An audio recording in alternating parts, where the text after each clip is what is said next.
वनस्पतींना वाढीसाठी नायट्रोजनची गरज असते.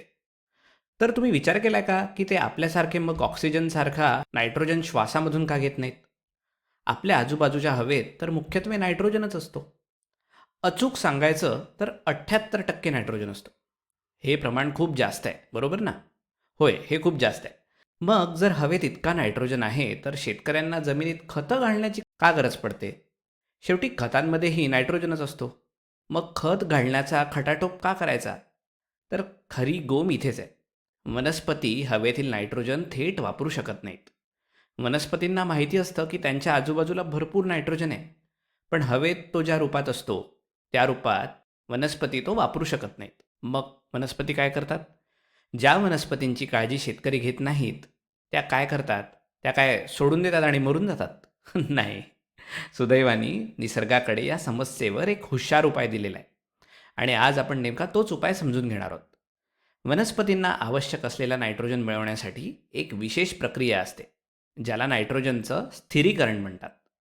चला तर मग निसर्ग हा नायट्रोजन वनस्पतींसाठी कसा वापरण्यायोग्य बनवतो याची ही जादू आपण सविस्तर समजून घेऊया. नायट्रोजनचं महत्त्व समजून घ्यायचं असेल तर वनस्पती आणि प्राणी या दोघांनाही जिवंत राहण्यासाठी नायट्रोजनची गरज असते. हे जीवनातील एक अत्यंत महत्त्वाचं मूलद्रव्य आहे. नायट्रोजनमुळे हरितद्रव्य, प्रथिने आणि DNA तयार होण्यास मदत होते. तुम्हाला हरितद्रव्य आठवतं का? प्रकाश संश्लेषणासाठी लागणारा अत्यंत आवश्यक घटक. प्रकाश संश्लेषण म्हणजे अशी प्रक्रिया ज्यामध्ये वनस्पती सूर्यप्रकाशापासून स्वतःचे अन्न तयार करतात. होय, हेच ते हरितद्रव्य. आणि DNA, सर्वच सजीवांसाठी DNA ही खूप महत्त्वाची गोष्ट आहे. आपण असं म्हणू शकतो की प्रत्येक पेशीच्या आत सूचनांचा एक विशेष संच असतो, जो वनस्पती किंवा प्राण्यांची वाढ कशी व्हावी आणि त्यांनी कसं कार्य करावं हे ठरवतो. तर अशा प्रकारे जीवनासाठी नायट्रोजन अत्यंत महत्त्वाचं आहे. पण मघाशी आपण काय बोललो ते आठवा. इथे एक खूप मोठी समस्या आहे. नायट्रोजन सर्वत्र असला तरी वनस्पती तो हवेतून थेट घेऊ शकत नाहीत.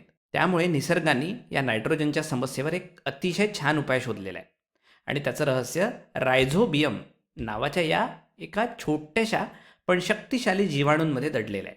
रायझोबियमचा विचार तुम्ही काही विशिष्ट वनस्पतींचा स्वयंपाकी म्हणून करू शकता.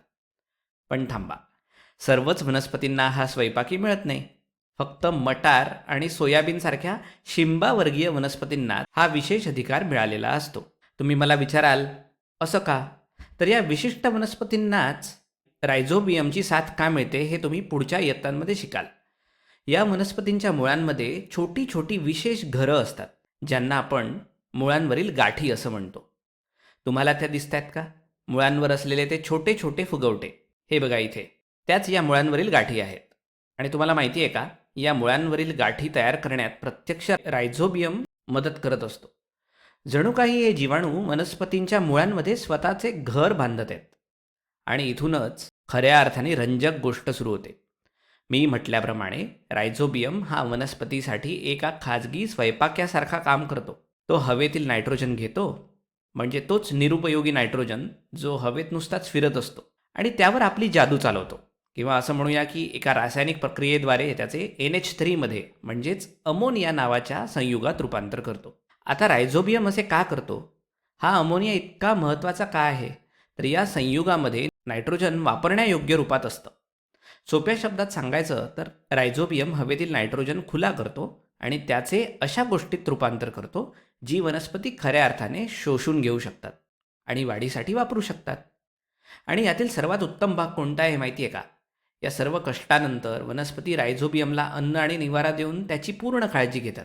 रायझोबियम आणि वनस्पती दोघांसाठीही ही एक फायदेशीर स्थिती आहे.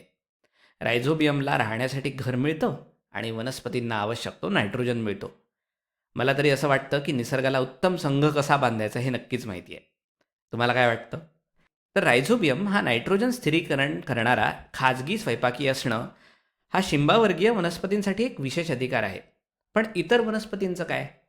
त्यांनाही नायट्रोजनची गरज असतेच, बरोबर ना? हो, त्यांनाही नायट्रोजनची गरज असते. आणि तुम्हाला आश्चर्य वाटेल की निसर्गाकडे यावरही एक उत्तम उपाय आहे. आणि इथे एक अतिशय रंजक गोष्ट घडते. विजा चमकल्यामुळे सुद्धा नायट्रोजनचं स्थिरीकरण होतं. हो, तुम्ही अगदी बरोबर ऐकलं. विजांच्या कडकडाटामुळे नायट्रोजनचं स्थिरीकरण होतं आणि ते कसं काम करतं ते आपण पाहूया.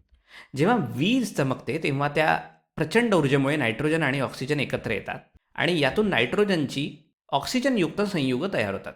या संयुगांबद्दल तुम्ही पुढच्या वर्गात सविस्तर शिकालच. त्यामुळे सध्या ही संयुगं कोणती आहेत याच्याकडे आपण दुर्लक्ष करूया. आता फक्त इतकेच समजून घेऊ की नायट्रोजन आणि ऑक्सिजन एकत्र येऊन तयार झालेली विविध प्रकारची संयुगं आहेत आणि या संयुगांचं वैशिष्ट्य काय आहे? तर हे सर्व वापरण्यायोग्य नायट्रोजनचे उत्तम स्रोत आहेत. पण मोठा प्रश्न असा उरतो की वापरण्यायोग्य नायट्रोजनचे हे स्रोत जमिनीपर्यंत कसे पोहोचतात? बरोबर. इथे पावसाची भूमिका महत्त्वाची ठरते. जेव्हा पाऊस पडतो तेव्हा ही नायट्रोजनची संयुगं पावसाच्या थेंबांमध्ये विरघळतात आणि थेट जमिनीपर्यंत पोचतात. आणि एकदा का ते जमिनीवर पोचले की वनस्पतींची मुळे ते शोषून घेतात आणि अशा प्रकारे वनस्पतींना नायट्रोजन उपलब्ध होतो. आणि फक्त अशाच प्रकारे विजांच्या चमकण्यामुळे आणि पावसामुळे वनस्पतींना आवश्यक तो नायट्रोजन मिळतो. मला तर ही विजांद्वारे वनस्पतींसाठी नायट्रोजन स्थिरीकरण होण्याची संपूर्ण प्रक्रिया अतिशय आश्चर्यकारक वाटते. तुम्हाला काय वाटतं? आणि आता आपण नायट्रोजन स्थिरीकरणाच्या या अद्भुत प्रक्रियेचा थोडक्यात आढावा घेऊ. तर आपल्याला हे माहिती आहे की नायट्रोजन वनस्पतींच्या जीवनासाठी खूप महत्त्वाचा असूनही त्या हवेतून तो थेट वापरू शकत नाहीत.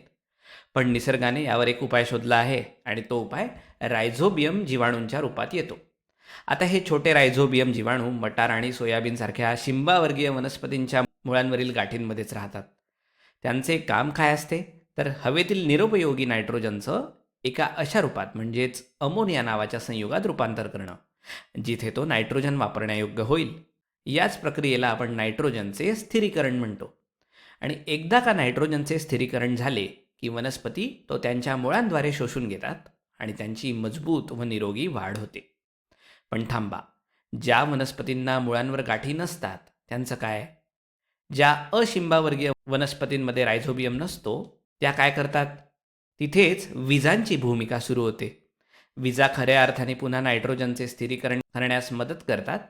जेव्हा वीज चमकते तेव्हा ती हवेतील नायट्रोजन आणि ऑक्सिजन एकत्र करते आणि त्यातून नायट्रोजनची संयुगं तयार होतात. आणि जेव्हा पाऊस पडतो तेव्हा ही संयुगं पावसाच्या पाण्यात मिसळतात आणि जमिनीपर्यंत वाहून आणली जातात. माती ही नायट्रोजनची संयुगं शोषून घेते आणि वनस्पतींसाठी नायट्रोजन उपलब्ध करून देते. आणि याच प्रकारे रायझोबियम आणि विजांच्या कडकडाटामुळे वनस्पतींना उत्तम वाढीसाठी आवश्यक असणारा नायट्रोजन मिळतो.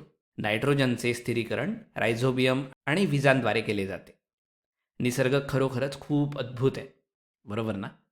आता निसर्गाने वेगवेगळ्या समस्यांसाठी शोधून काढलेल्या अशा इतर कोणत्याही उपायांचा तुम्ही विचार करू शकता का? नक्की विचार करत राहा. आपल्या आजूबाजूला पहा, तुम्हाला असा एखादा उपाय नक्कीच सापडेल.